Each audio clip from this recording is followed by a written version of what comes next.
Bonjour, je suis Hakim La'alam et je vous propose ma chronique du mercredi 31 janvier 2024. Elle s'intitule Esprit, es-tu là? Si t'es là, dessine-moi une orange. C'est un vrai casse-tête. Certains, plus angoissés que les autres et adeptes du spiritisme, des tables tournantes et des manifestations surnaturelles le 1er avril, n'hésitent pas à évoquer des actions du malin, Shaitan. À propos de quoi?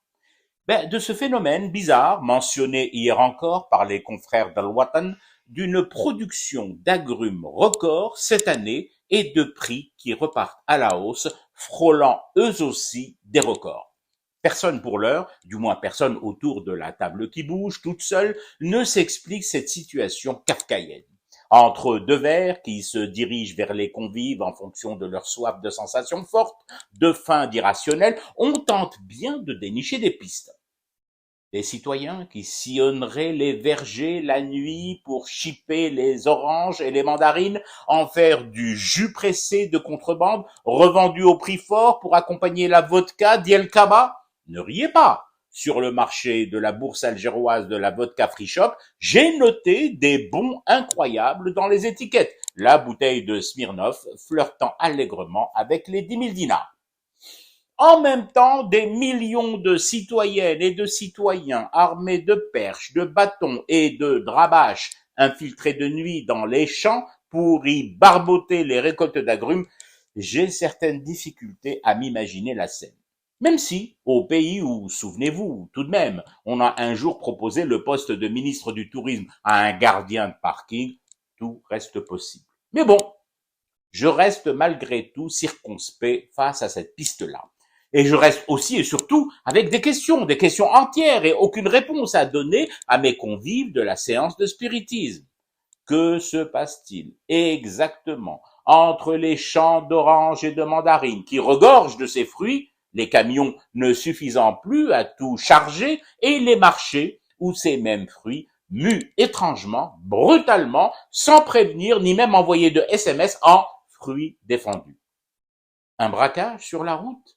Un gang de la China? Une bande de mandariniers pirates qui attaqueraient en traître les convois avant leur arrivée aux halles? Ma planche Ouija, nom spirituel du guéridon tournant, s'est aussitôt mise en mode vibreur dès que j'ai évoqué cette thèse des gangs des bikers agrumiers des autoroutes et routes secondaires. Ça chauffe sous nos mains jointes. Comment alors sécuriser le parcours des oranges et des mandarines?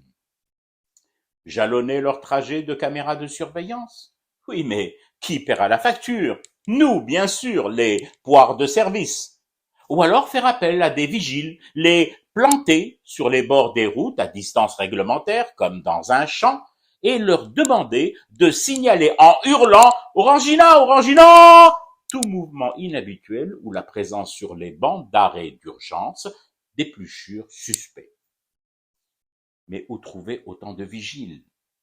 Peut-être chez les bénéficiaires de la prime mensuelle de chômage de 15 000 dinars. Ils sont près de 2 400 000 à la palper. En même temps, lorsque tu perçois 15 000 dinars pour mariner, juste mariner à feu doux, doucement le matin et pas trop vite le soir, dans ton jus, difficile de t'en faire sortir pour te planter en randonnion, déguisé en clémentine, sur le bas-côté d'une route et te demander de surveiller les flux et reflux d'agrumes. Eh oui, je vous avais prévenu, c'est un vrai casse-tête cette histoire de récolte historique d'oranges et de prix tout aussi historique.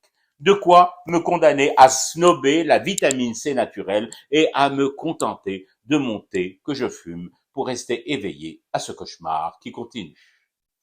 C'était Hakim La'alam, je vous retrouve demain pour une autre chronique et une autre façon de dire son amour à l'Algérie.